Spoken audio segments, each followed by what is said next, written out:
menjadi saksi.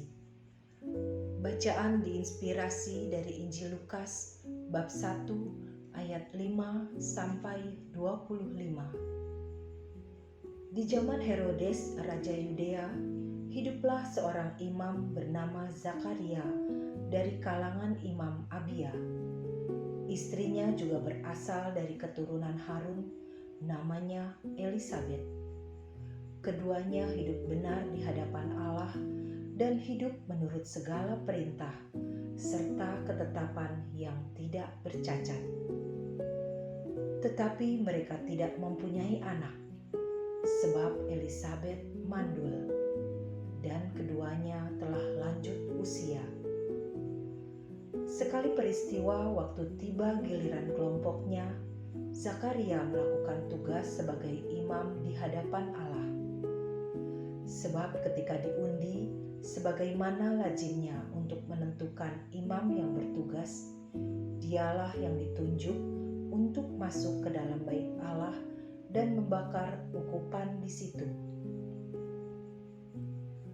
Pada saat pembakaran ukupan itu, seluruh umat berkumpul di luar dan sembahyang.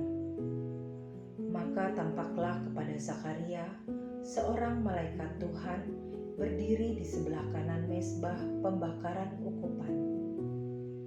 Melihat kejadian itu, Zakaria terkejut dan menjadi takut.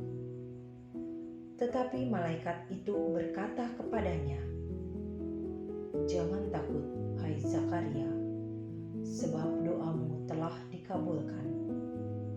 Elisabet, istrimu, akan melahirkan seorang anak laki-laki bagimu, dan haruslah engkau menamai dia Yohanes. Engkau akan bersukacita dan bergembira, bahkan banyak orang akan bersukacita atas kelahirannya, sebab ia akan besar di hadapan Tuhan, dan ia tidak akan minum anggur atau minuman keras. Ia akan penuh dengan Roh Kudus mulai dari rahim ibunya.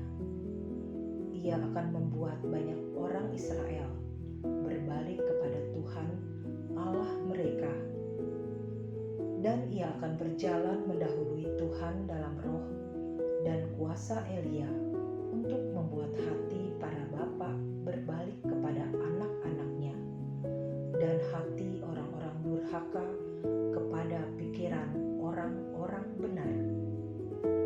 Dengan demikian, ia menyiapkan suatu umat yang layak bagi Tuhan." Lalu kata Zakaria kepada malaikat itu, "Bagaimanakah aku tahu bahwa hal itu akan terjadi? Sebab aku sudah tua dan istriku pun sudah mulai lanjut umurnya." Jawab malaikat itu kepadanya, "Akulah Gabriel yang melayani Allah. Aku telah diutus untuk berbicara dengan engkau dan untuk menyampaikan kabar baik ini kepadamu.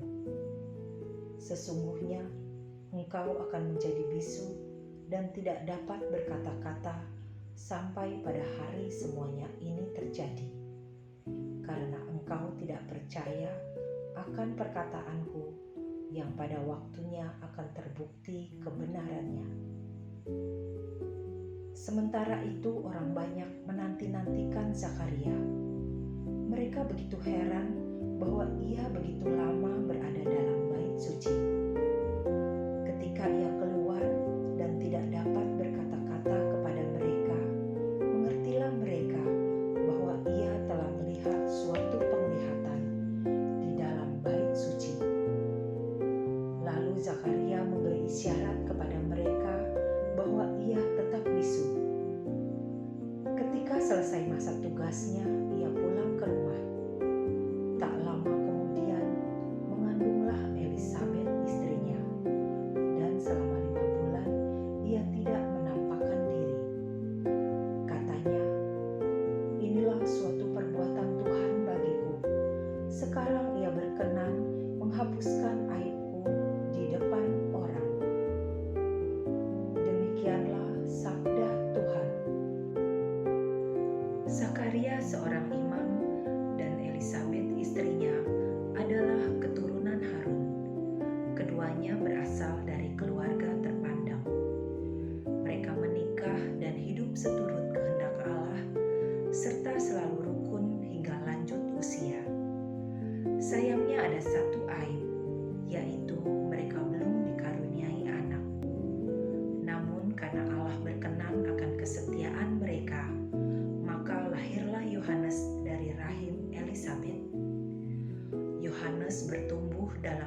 pasangan Zakaria dan Elisabet.